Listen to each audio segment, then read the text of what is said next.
Oh my god, the worst movies ever made. And I got 5 more. They may not be the worst of the worst. I just picked 5 random movies that are pretty bad, but that could also be potentially so bad they're good. Or at least entertaining. Or at least worth reviewing. I mean, if I really want to cover bad movies, I could also talk about this horror spoof that I made 13 years ago. But I don't want to do that. I did hear though that sharks are pretty popular. And I know what you're thinking. Sharknado, right? That movie got such an hype since its release. But no, I'm not gonna do that one. We're going back a good 10 years to another shark movie that got quite a reputation before people even started thinking about combining sharks and tornadoes. It's Shark Attack 3, Megalodon. And why part 3 and not 1 or 2? Well, you'll see. Also, I haven't even seen the first 3. So, let's see. We're in Mexico, where everybody speaks English with a few random Spanish words thrown in. Here comes El Guapo! And our lead character finds a shark tooth, which after some research seems to belong to the titular Megalodon. That's basically the whole story. Doesn't really matter anyway. I mean, the movie is called Shark Attack. What do you expect? Initially, it doesn't even seem to be that bad. It just looks like your average crappy 90s movie. Except that this one was made in 2002. The acting is bad, of course. It really seems like some characters had trouble just saying their lines. I think she can wait a half hour while you grab a sandwich. Scared that girl so bad she ran all the way up to the street buck naked. Almost caused an accident. We plan to build an entire network of fiber optic cables. It's just really badly written, and they deliver the lines like, well, let's just get it over with. Son of a bitch. I missed it! But are the shark attacks any good at least? Well, most of the time you can't see shit. You have no idea what's going on. It is pretty badass though to fight back with a baseball bat. Yeah, how often do you see that? But it doesn't really get interesting until the big shark is introduced. Are you guys ready for some 10 out of 10 A-class special effects? Well, here you go. Really, these special effects, if you can call them that, they really save this movie from being just another crappy movie. I mean, the rest, it's really just bad and quite boring. I mean, look at here when they're trying to save this girl. They're not even trying. But there's one more reason that makes this movie a sorta classic so bad it's good movie. So, a little context. These are the main characters, and they met earlier in the movie. There's really not that much of a romantic chemistry going on, and then all of a sudden, this happens. You know, I'm really wired. What do you say I take you home and eat your pussy?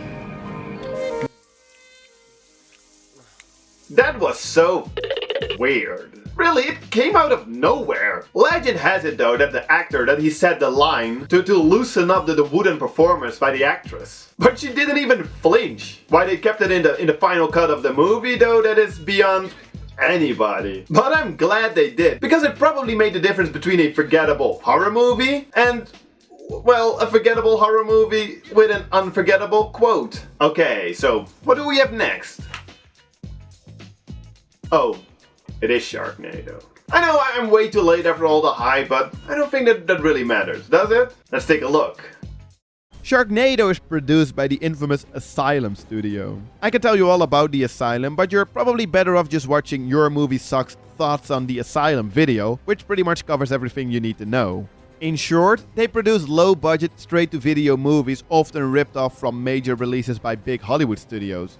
Although this isn't really the case with Sharknado, it just follows another gimmick of making something super ridiculous. Sharknado, it's like a shark and a tornado, but it's not even a clever pun or anything, it's just a Sharknado. Anyway, quickly, what is it about? We basically just follow a bunch of people in LA during a ginormous storm that eventually escalates in a Sharknado. Or well, 3. That's all. The biggest problem that I have with this movie though is that, to me at least, I honestly can't tell whether or not they were trying to be serious or funny. It would be obvious to say that they weren't serious since it's about a tornado made out of sharks. But besides that, it doesn't look like they were having any fun with it. It's really just pretty bad. The CGI is just laughable. It really is so bad.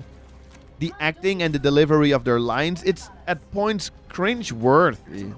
The editing can be downright annoying, and the continuity is all over the place. Mostly when it comes to the water levels, it makes no sense. In one scene, the water can be shallow enough for a car to drive on a road, but at the same time be deep enough for sharks to swim under that same car. Another example, inside a house the water is up till their waist. Outside that same house it's only raining. And besides the things that are bad in this movie, really the rest is just too generic. Generic soundtrack, generic cinematography. It's just really not that interesting. So in the end, I don't know if the joke's on me because the movie was intentionally this bad, but still, even if it was, it didn't turn the movie into the classic so bad it's good movie that it perhaps wanted to be. I mean, really, I think that all the hype is just due to the ridiculous premise. Sharknado was a pretty good idea though. I wish I could have talked a little longer about this movie, but hey, clock is ticking. The next two movies are actually my personal additions to this list, and the first one is coincidentally also an asylum movie. But this time, a comedy. A comedy I have a love-hate relationship with. Sexpot. It's mostly a hate relationship though. It's basically a very poor man's version of Superbad. A sex/stoner comedy that tries way too hard. So, meet Michael Cera and Jonah Hill, also known as Spanky. He only answers to Spanky now, remember? And what's his name? Oh, they're like the biggest losers. One of them wears a t-shirt the whole movie that says, "I love to beat my meat." Yeah, that'll get the girls hot. You guys have great tits. You guys got really great tits. Such a Casanova. Anyway, these guys are invited to a party, so they need to get booze to bring to the party, and then, well, everything goes wrong. Pretty much like in Superbad. The twist in this movie, though, is the sex pot. Pot that'll get you super horny after smoking it. So horny, it makes you want to rape a watermelon. Why the hell am I watching this? Okay, I actually wrote this reaction as like a reaction shot in the other room, but as you might have noticed, I stayed in this room for the whole video because it's a little too noisy to record there right now. It's so unimaginative. So, it's about teenagers. What do teenagers like? Alcohol, weed, and sex. The nudity is beyond gratuitous. Also, what teenagers actually talk like this? Has chick giving you a boner yet? Nope. Yeah, me neither. Let's go check the fridge. Maybe I'm just getting too old for these kind of movies, but I do love movies like Superbad and Sex Drive, Harold and Kumar, The American Pies. So I do think that this one is just really, really bad. It's just trying way too hard. Parties where a 12-year-old sells joints and all the girls strip and go crazy. Where the hell were those parties when I was a teenager? And Spanky, oh, he's such a loser. He has like a million chances to get laid, but ends up only having sex, spoiler alert, with his sister. Ugh, that sucks. But hey, emotional scars heal very fast in Sexpot universe. The feeling of vicarious shame while watching this movie is just too much. And while it might not be the worst movie ever, I just had to add it to this list because it's such a train wreck. So horribly unfunny that you just simply can't look away. And that has to be worth something, right? People might disagree with me on this one and say that this movie is hilarious. Oh, well, fair enough. It just sucks for those people that they don't have a developed sense of humor. I'm just kidding. But the movie is really bad. The next one is as well. Funny story, a friend of mine, he got this as a present, like as a joke. And then he gave it to me saying like, oh, they will be right up your alley. The movie is called Blood Gnome. And then later I watched it with some other friends while having like a movie marathon thingy. And we were all quite surprised by how entertaining it was in its godforsaken awfulness. So, Blood Gnome, shot in beautiful full-screen digital video, tells the highly unlikely story of this forensic photographer who discovers that the killers are invisible blood gnomes who gather blood for this dominatrix so that she can give it to this bigger monster who produces the blood gnomes and, well, in the process of doing so, releases chemicals for a valuable drugs that she then sells for a living. I think. I have no idea. The story is ridiculous. The movie looks and sounds terrible. I don't care for a shot on digital video in general, but at least you can try and make it look good. Here, the cinematography is all over the place. The cameraman just stuck the camera into the faces of the actors, and these constant close-ups make the movie look incredibly silly. The acting and editing is awful, as you would expect, so what does set this movie apart from dozens of other amateur horror movies? Well, first of all, the fact that it doesn't even seem too much like a horror movie. If anything, you'd say it's a BDSM promotional film. It's really weird. The main guy who takes photos of crime scenes, he wants to learn all the ins and outs of BDSM because he thinks it'll help him with the case, since the murders are BDSM related, I guess. And he's really just going with it. This guy, he is such a goofball. It looks like he is always smiling. And he has his work, his photography, hanging on his wall in his apartment, one of them being his dead, super hot ex-wife, who he used to neglect for his work, which we can see in these conveniently shot in black and white flashback scenes. What a weirdo. So the blood gnomes, they are invisible, but you can see them through a camera with night vision. And, well, sometimes you can just see them normally, I guess. Whatever the case, they look pretty silly, or crappy, or, well, anything but scary. One thing I do love about these blood gnomes, though, is the fact that they use instant messaging. Yeah, they are chatting with the main guy in this movie. What is not to love about the movie where the monsters chat with the main guy? Priceless. So yeah, this movie is bad, but for it to turn into a so bad it's good experience, you really have to watch it with some fun friends and really a couple of beers, or a lot. Otherwise, it's just a pretty awkward watch. So, for the last one, I know, I mean, there's like a lot of bad comedies like Sexpot, and there are definitely a lot of crappy shot-on-video horror movies like Blood Gnome. So, with the last movie, let's go out with a bang, with something truly bad. It's The Amazing Bulk. 2.5, you say? It's quite generous. Let's see. First of all, everything is bad about this movie. Literally everything. I can't do this movie any justice really with such a short little review, but hey, let's try at least. So, produced by What is this? And 20th... come on. Well, let the use of Comic Sans during the opening credits set the tone for the rest of this movie. Okay, so this looks a little weird, right? Is it an animated movie?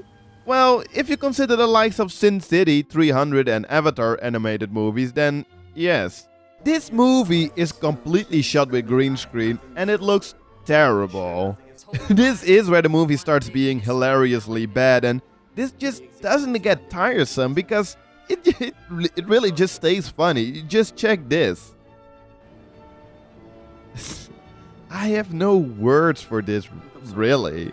Because it's all shot against green screen, the actors had to pretend, for example, that they were running, and oh boy. This is just pathetic. The story doesn't even really matter anymore at this point, but still, let's see. This guy is working on an army-funded project to create a serum that would give people super strength. And well, after getting tired of failing, he decides to test it on his own. And then he becomes the Amazing Bulk. Elsewhere in this surreal universe, you have the villain blowing up basically the whole world, and in the end, the Amazing Bulk has to defeat him. Where does a gecko and his laptop fit in, though? And what even is... I never really understood. Needless to say, this movie is beyond bad. And even though you're laughing your ass off throughout most of the movie, it still manages to be incredibly boring at times. There is a literally 3-minute long scene about space stations and objects making love, I guess. It's just... I do honestly think that they were trying to make a... well, maybe not a great movie, but they were definitely trying to make a movie. The main character's girlfriend, she wasn't even that bad with her acting, showing that they did really try. They also tried to write in a lot of humor, and well, by completely failing to do so, they did unintentionally write in a lot of humor. Towards the end of the movie, they just threw in all the free pre-animated 3D stock models they could get their hands on, and it just turns into a complete incoherent mess. This movie truly has to be seen to be believed, and well, there's honestly no point in seriously reviewing it or giving it a rating. It's definitely in a league of its own. So yeah, that pretty much tops today's list. I actually wrote a transition here from the other room to here, but it doesn't apply now, so no point in discussing any other movies for now. That doesn't mean that there isn't gonna be a part 4 eventually. So recommendations in the comments are welcome as always. And besides that, I really don't have that much to add to the end of this video. I think the awfulness of the movies speaks for themselves.